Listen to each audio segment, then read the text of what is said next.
All right. We're going to talk a little bit about emergencies for patients with special challenges.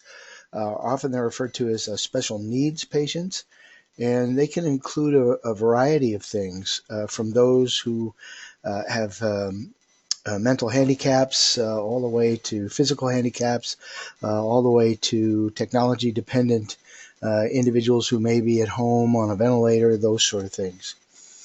So, disability is a condition that interferes with the ability to engage in activities of daily living. Developmental disabilities would include disabilities of the mind, where physical disabilities would include any sort of physical disability that would limit your activities of daily living. So, some developmental disabilities would include things like cerebral palsy or Down syndrome.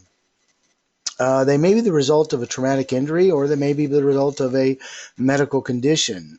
Certainly, spinal cord injury, traumatic brain injury would be caused by injuries, but multiple sclerosis, Parkinson's disease, strokes, either hemorrhagic or non-hemorrhagic, could be the result of a medical problem. Many patients can live independently as long as they have some accommodations. In other words, they don't need to be institutionalized. They can live independently by themselves in a assisted living complex or even in their own homes. A terminal illness is a progressive fatal disease or progressive fatal diseases that include things like end-stage cancer. Certainly those patients with cancer, depending on the grade of the cancer, whether or not it's malignant or benign, at some point may be at the end stage of their disease, and death would be imminent. Patients with heart failure, even with the advent of things like left ventricular assist devices, artificial valves, artificial hearts, those sort of things, there are those patients who choose not to, rely on those things, and when their heart fails, they die. Same thing with kidney failure, and of course the number one cause of kidney failure is chronic hypertension and diabetes. And then Huntington's disease and Lou Gehrig's disease are diseases that once initially diagnosed, get progressively worse and at some point become terminal. Now, terminal illness patients may depend on technology to sustain life or to relieve pain. They may have in place advanced directives, and certainly it's encouraged that all of us, regardless of whether or not we have a terminal illness, develop an advanced directive so that in the instance that we're unable to make a decision about our care, that's already been done in advance. If you're admitted to any sort of hospital, you're asked, do you have an advance directive? And if you don't, here are some resources for you to get one. End of life issues certainly carry with them a lot of emotional impact in the patient themselves, dealing with the fact that they are going to die, family members dealing with the fact that their loved one is going to die, and so we have to keep in mind that when responding to or caring for those patients with terminal illnesses, there are many emotions at play here. Now, obesity, while we don't consider that an inflicted disease, certainly obesity can be a special needs. In other words, if you have a patient who weighs 500 or 600 pounds, they're not going to be able to complete activities of daily living. There's a wide variety of definitions of what obesity is. Most of them would include things if you have a base BMI of more than 30 or more, you're considered obese. Another definition is, certainly if you can't bend over and tie your shoes, or if your weight interferes with your activities of daily living, then you would be considered obese. Patients who are obese certainly are at increased risk of multiple diseases, to include kidney failure, heart failure, diabetes, heart attack, stroke. And And we know that obesity is a significant, pardon the pun, growing problem in the United States, especially in our pediatric population. Now, there are special measures that we need to keep in mind when caring for obese patients. One is that if you take a 600 or 700 pound patient and you lie them flat, they're not going to be able to breathe. So it's important that we allow an obese patient to assume a comfortable position for them. And you need to make sure that you have enough assistance when lifting or moving an obese patient, to include bariatric sized equipment, rather than trying to take your normal equipment and lift a bariatric patient. There have been instances, certainly back in the days, where wooden backboards would be snapped in half trying to lift a 500 or 600 pound patient. So you need to make sure that your equipment is rated for the weight of the patient that you're going to be dealing with, and that you have the enough assistance to help you in lifting or moving a patient. You have to think about it. If you've got a patient who weighs 500 or 600 pounds, a leg could weigh 150 pounds or 200 pounds. And if you're thinking, well, I'm just going to grab the leg or the arm and help move it, that's a lot of weight to lift, and you could injure yourself. Homelessness and poverty also pose special needs.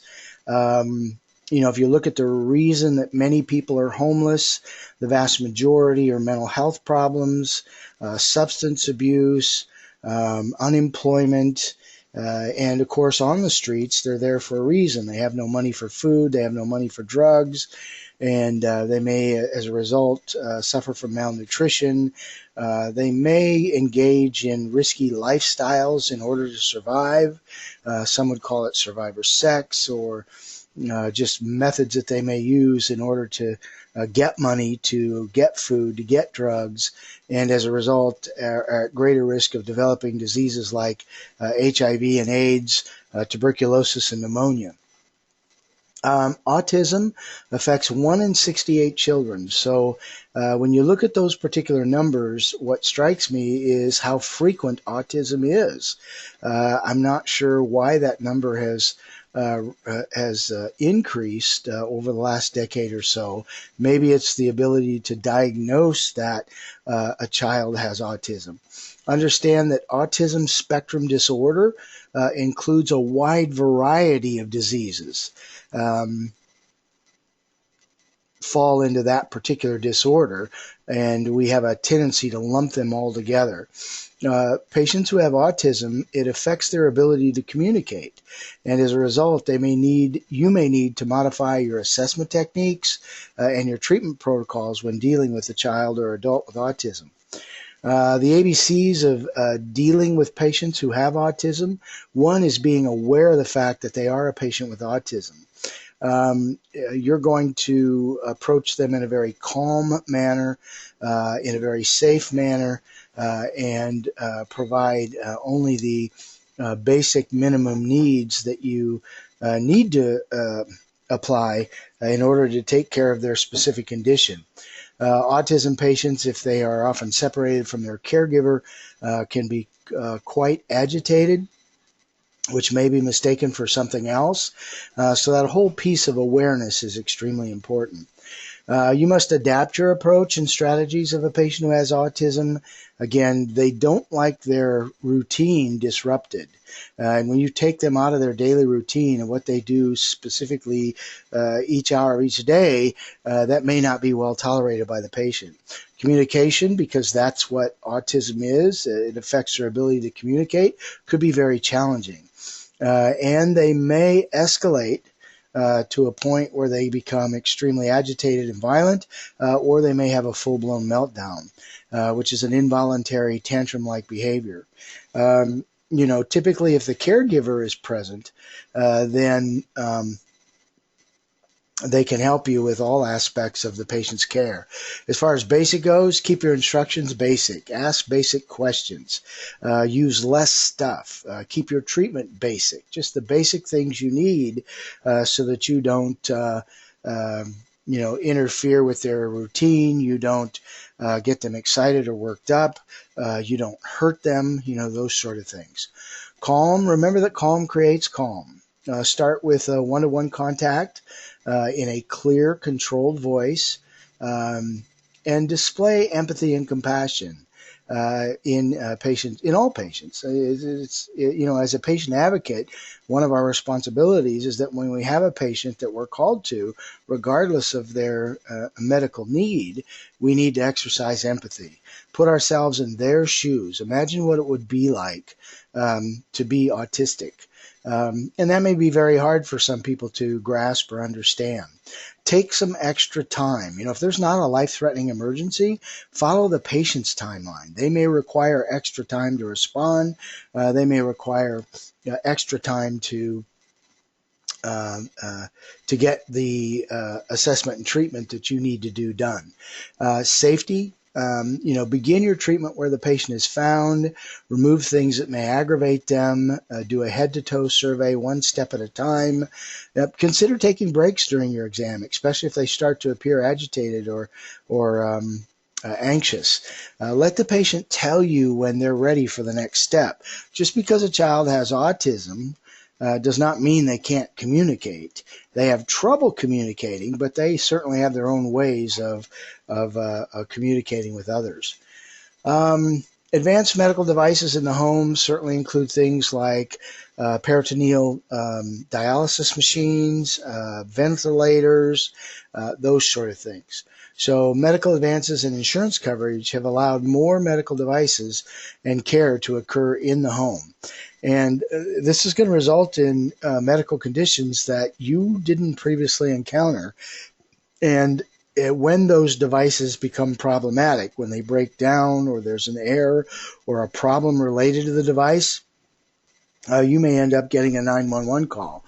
Just remember that, if you're dealing with a patient who's on a ventilator, as an EMT, it is within your scope of practice to transport that patient with that ventilator as long as you don't adjust any of the settings. It is within your scope of practice to use a transport ventilator, a 2-button, 3-button device that you could hook up to their tracheal tube should you need to transport them for some other medical problem. Maybe the issue isn't their breathing, maybe the issue isn't their lungs or their ventilator at all, but an issue with bed sores or an issue with their congestive failure. So you are able to transport that patient if there's a need. EMTs are increasingly called to assist patients who rely on these devices.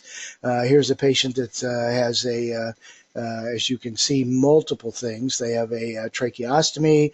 They're on a ventilator at home. They've got suction here. They've got a feeding bag where they must be getting their food in a feeding tube, and then an IV, maybe even a Foley catheter. So all these devices, patients may be able to stay at home. So you're going to respond to a variety of healthcare settings to include private residences, nursing homes, specialty rehab centers, and specialty care facilities. And it isn't your responsibility as an EMT to know how to work or how to use all these different specialty devices. Typically, you're going to rely on the caregiver. You're going to rely on the nurse at the nursing home to give you some information about the device that the patient is dependent upon. So caregivers are more than likely trained on the device. So you want to ask them, has this problem ever occurred before? And if so, what fixed it? Have you been taught how to fix this? And if you have you tried to fix the problem? And if so, what happened? And then how do you normally move the patient? There's a wide variety of ways, certainly, to move a patient who's on a ventilator. It may require you disconnecting the ventilator and assisting their ventilations with a bag valve mask until you can get them moved and then reattach the ventilator and transport them. The patient may have a lot of knowledge that they can share about their condition, about the need for their device, and how to function and operate the device as well. Now, this, of course, depends on the patient's mental status and their level of functioning when you arrive, but it's important that even if the patient has an altered mental status, that you always explain what you're doing. Because the patient, although they may not be able to communicate, certainly may be able to hear, see, and understand everything that's going on. So here is a patient that is perhaps an expert on the device that they have, which includes a home ventilator. And if the patient isn't a expert, certainly the caregiver may be an expert. You know, when dealing with a patient who has a advanced medical device and it's maybe outside your scope, just remember that is the problem with the device life-threatening? And if it is, do you have the knowledge to fix the problem? As an example, if it's a ventilator, do you have the knowledge to unhook the circuit and attach a bag valve mask to the end of the ET tube and ventilate the patient? And is it within your protocols or within medical control authorization to do these things? And for the vast majority of problems, it is. And if not, that's where you can make sure that you call for those additional resources. Now, some diseases and conditions that certainly may require special needs care include congenital diseases like congenital heart disease in children, cleft palate, congenital deafness, and then acquired diseases like COPD, AIDS, deafness, traumatic spinal cord injury. Patients with a chronic disease may experience a sudden worsening or what we call an exacerbation of their disease. Patients may also develop acute illnesses. Now, the acute illness may be more devastating because of a coexisting chronic disease. So as an example, if I have a patient who has emphysema or chronic bronchitis and they get pneumonia, the pneumonia could be far worse than in a person who doesn't have COPD. There are many respiratory devices that you might deal with out there as well. One of the more common ones include a continuous positive airway pressure device or a CPAP device. CPAP is a non-invasive positive pressure ventilation device, kind of like a bag valve mask. It prevents the alveoli from collapsing. What I want you to take away about CPAP is that as an EMT in Iowa, it is within your scope of practice to use CPAP with additional training and your medical director approval. And CPAP equals oxygenation. If I've got a patient who has an increased work of breathing and I've got a patient whose pulse oximetries are low, then applying CPAP, if they're conscious and their blood pressure is okay, is going to increase their pulse oximetry. It's going to oxygenate them better. Ventilators certainly deal with ventilation. CPAP is not a ventilator. It's not going to ventilate the patient. They still need to be able to move air in and out on their own. It's just when they're breathing, when the patient is breathing against that pressure, it stents their alveoli open, preventing them from collapsing and allowing them to play in gas exchange.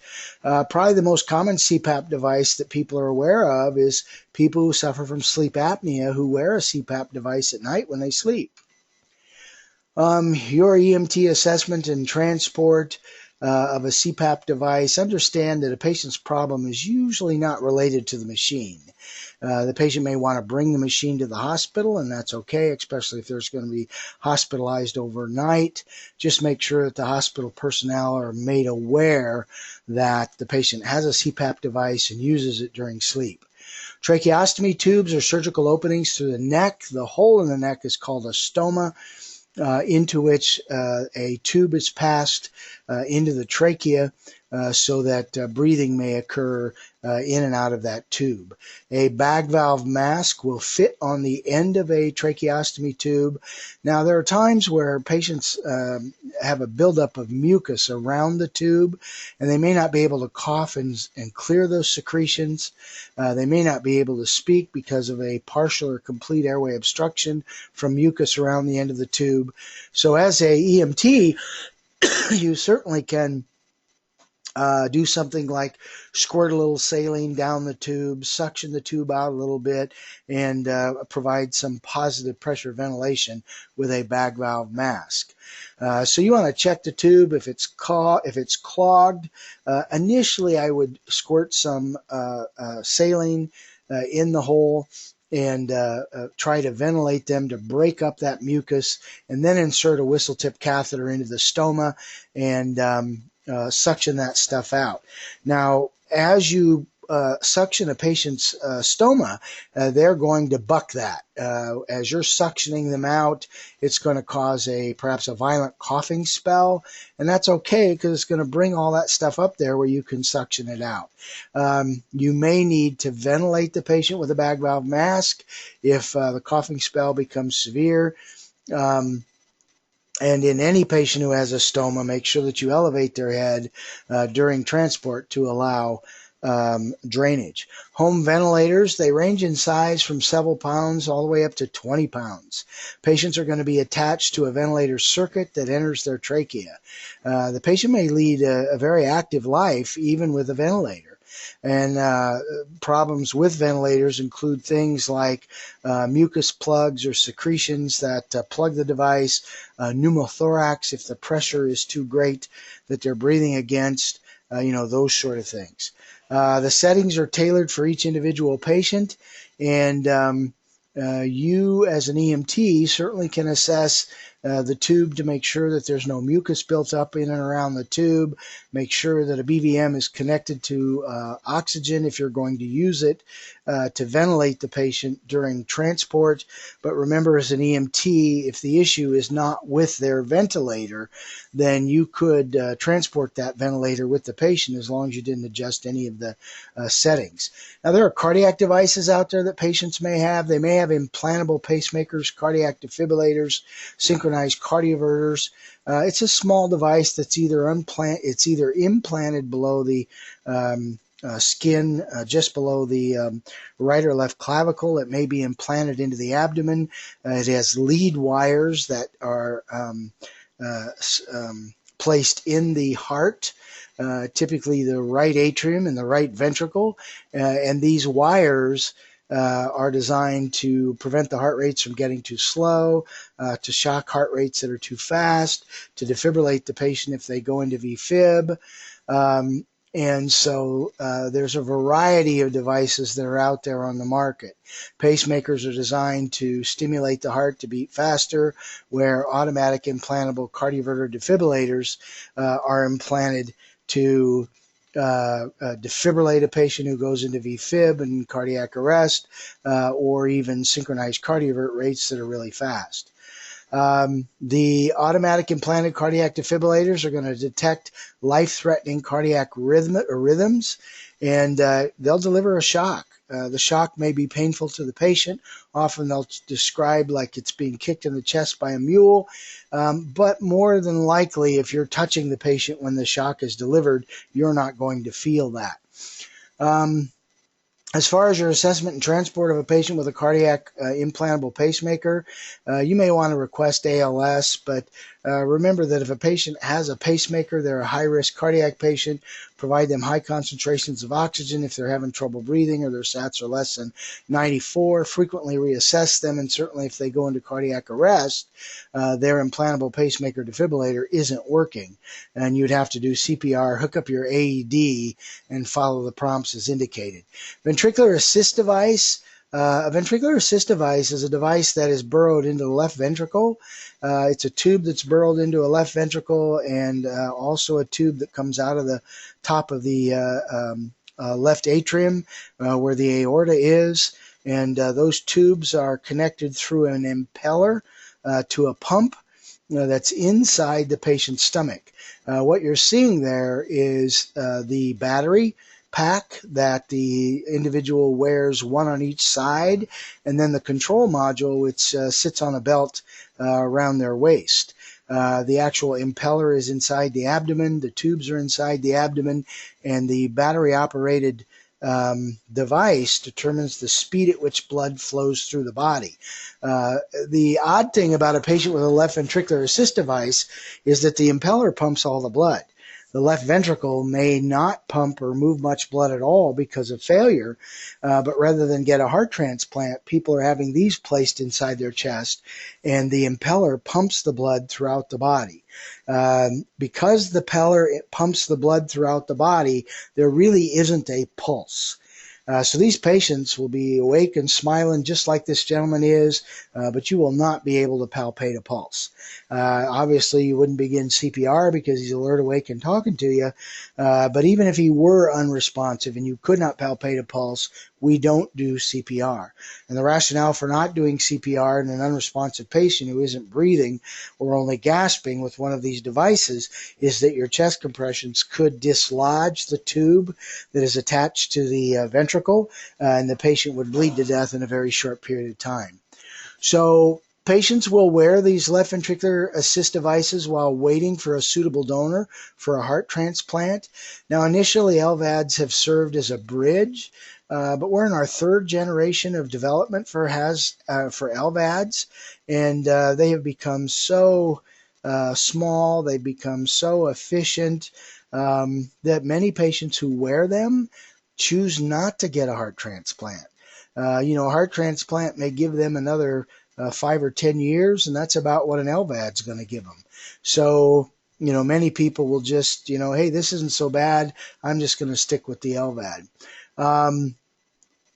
Blood moves from the left ventricle through the tube into a pump that's implanted in the abdomen, and then the blood is pressurized by that impeller that spins and pumps it out the aorta to all parts of the body.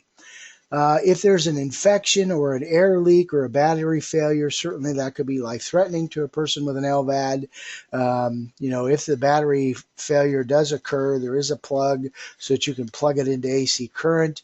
If the pump fails, there's a hand or a foot pump that you can attach to the device to continue pumping or moving the impeller so that blood flows throughout the body. The battery should be secured so as not to pull on the tubing. Now, feeding tubes include NG tubes that are inserted from the nose into the stomach. Gastrostomy tubes, or what are commonly called G tubes, they're inserted through the abdominal wall into the stomach. And G tubes are for those patients who require longer-term nutrient therapy. Common problems include dislodgement of these tubes, infection, the tubes become plugged, those sort of things. Now, you can assess a feeding tube. You just want to look at it to make sure that the tube to the patient's body is in the patient's body, particularly with a G-tube. If a G-tube comes out and is laying on the outside of the abdomen, there may be some blood loss. It usually isn't very significant. Typically, we take these patients to an emergency department and the physician just reinserts the tube into the hole. So here's a small child in their kitchen that mother is administering a liquid cornstarch solution through a G-tube implanted in the child's abdomen. Urinary catheters, patients that have lost their ability to urinate normally or have no control when they urinate may have a urinary catheter placed. The most common is an indwelling Foley catheter or an externally applied condom catheter that fits over the penis that drains down the leg into a leg bag.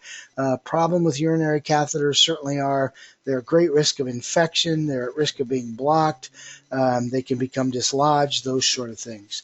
Your assessment and transport of a patient with a urinary catheter, you want to keep the catheter bag lower than the patient.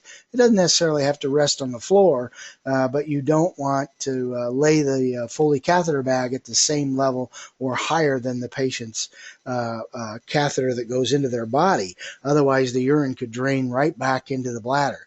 Look at the urine. Is it discolored? Is there a pungent odor that would indicate a potential urinary tract infection? If the bag is 1/3 to 1/2 full, at some point it's going to need to be emptied, but you need to make sure that when you do empty that bag that you document the amount that you took out of here.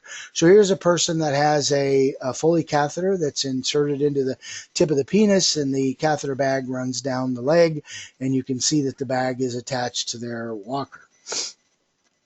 Ostomy bags connect the site of the colostomy or the ileostomy, and they typically aren't visible through the clothing, but common problems associated with an ostomy is the infection of the stomacite, blockage of the stomacite, or dislodgement of the bag. When dealing with a patient who has an ostomy bag, just make sure you use care when transporting the patient. The objective is to prevent breakage or leakage or dislodgement of the bag. Now, the bag itself may be full, and as a result, it may need to be emptied. And again, if you're not familiar with how to empty an ostomy bag, that's where you would rely on the patient or the caregiver to instruct you on how to do that. Now, dialysis occurs when a patient has renal failure. Dialysis replaces the function of the kidney. Essentially, a dialysis machine is just a giant kidney. Dialysis machine not only removes toxins and waste from the bloodstream, but also removes water. You can imagine that if a person drinks several gallons of water and has no way to filter that out of their system, 2 or 3 days later, they may weigh another 80 pounds more just because of excess water weight that has to be drained off. Now, there are two kinds of dialysis. There's hemodialysis that's performed by attaching a patient to an external machine or an external kidney. It's usually occurred in a dialysis center. It occurs maybe once a week, 3 times a week, 4 times a week, depending on how severe their kidney failure is. Large needles and tubing are placed into a fistula in the arm of the patient, and the blood is pulled out of the body, run through an artificial kidney that filters the excess liquid out of the blood and filters toxins out of the blood. Peritoneal dialysis occurs in the home. Patients can they have a permanent catheter that's implanted through their abdominal wall into their peritoneal cavity. They run a dialysis solution into the abdominal cavity through the catheter and let it sit for a while, where it absorbs toxins and things in the abdomen and the bloodstream, and then the abdomen is drained back out into the dialysis bag and discarded. Complications of home dialysis include dislodging of the catheter and infection. If you have a patient who has an AV shunt, fistula, or dialysis graft in their arm, and you certainly can see it because they're usually huge, they take an artery, they tie it into a vein, which causes the vessel to become extremely large. That can rupture. When it does, it could cause significant blood loss, but you're going to control that like you would any bleeding vessel with direct pressure, treat for shock, and transport. Central IV catheters are catheters that are placed into the central system, usually by a physician or a surgeon. The catheter is used to deliver medications or fluids over a long term or period of time, particularly IV chemotherapy drugs and parenteral nutrition. There's also something called a PICC line, which is a long IV catheter that's inserted through the antecubital fossa or fold in the elbow. The PICC line is inserted there. It is threaded up the arm and across the chest and then down into the right atrium. Central venous lines typically are placed in larger central venous vessels like the subclavian vein that runs underneath the clavicles. Patients also can have an implanted port in their chest that is attached to that central venous vessel, and they may have complications like an infection at the site of the port. Your use of a central IV line is typically restricted to only hospital personnel. Avoid tugging on catheters and tubings that are sticking out of the patient's chest, and avoid contaminating them. There are physical impairments that you'll deal with as well that include hearing, sight, or speech impediments. Each limitation is going to require a different approach, a different set of skills in order to get the information that you need. Just understand that a physical impairment related to loss of hearing, or a physical impairment related to loss of sight, or even loss of speech, does not mean that the patient is mentally incompetent.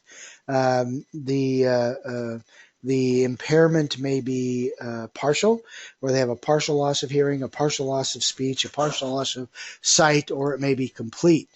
You just need to provide the necessary assistance, assess if the impairment is baseline or new. So if a patient has trouble seeing and they're complaining of being blind, try to understand what their baseline was. Um, is it normal for them to have this much trouble seeing? You want to determine a comfort level for them as well. If they are blind, explain all your actions and treatments. And when transporting the patient, make sure that you bring all their aids that are required by the patient, to include their hearing aids, things that may go in their mouth, eyeglasses, and I already mentioned hearing aids. Abuse and neglect is certainly another thing that we need as a EMS provider to be aware of. As an EMS provider, you are a mandatory reporter while you are at work, while you are taking care of patients on the ambulance. You are a permissive reporter everywhere else. You are not required to report things that occur at Walmart or in the community if you're not on the job or you're working as an EMT. Now, there are many patients who are dependent upon others and as a result are vulnerable to abuse and neglect. They include children as well as older adults. And the more helpless they are, the more vulnerable they are to both physical injury, sexual abuse, exploitation of finances, and just total avoidance or neglect. So how you know you're dealing with a patient that has been abused or neglected, you want to certainly look for things like stories that are inconsistent with the injuries. If you're dealing with a small child who has a spiral fracture of the femur, and they tell you that the kid ran into the coffee table and snapped their leg in half, that just doesn't fit. If they've got multiple bruises in various stages of healing, is certainly a sign of physical abuse. If they have repeated injuries or you're constantly called to that home, if the caregiver is indifferent to the patient, they don't either pay any attention to them or they smother them with all kinds of attention, almost nauseating, smothering them with attention. You got to wonder what's up with that, because that's not normal behavior. Your responsibility as a mandatory reporter is not to make accusations, not to prove whether or not the abuse is founded or not. That's going to be the responsibility of the Department of Human Services, DHS. In a facility, if the abuse is occurring in a medical facility by a employee to a patient, that is handled by the Department of Inspection and Appeals. You want to do your best that if you believe the patient is in any danger, to get them out of the environment, and then report suspicions according to your requirement jurisdictions. All right, so that pretty much ends our discussion on patients with special needs. And should you have any questions, you know how to get a hold of me. So I'll talk to you soon.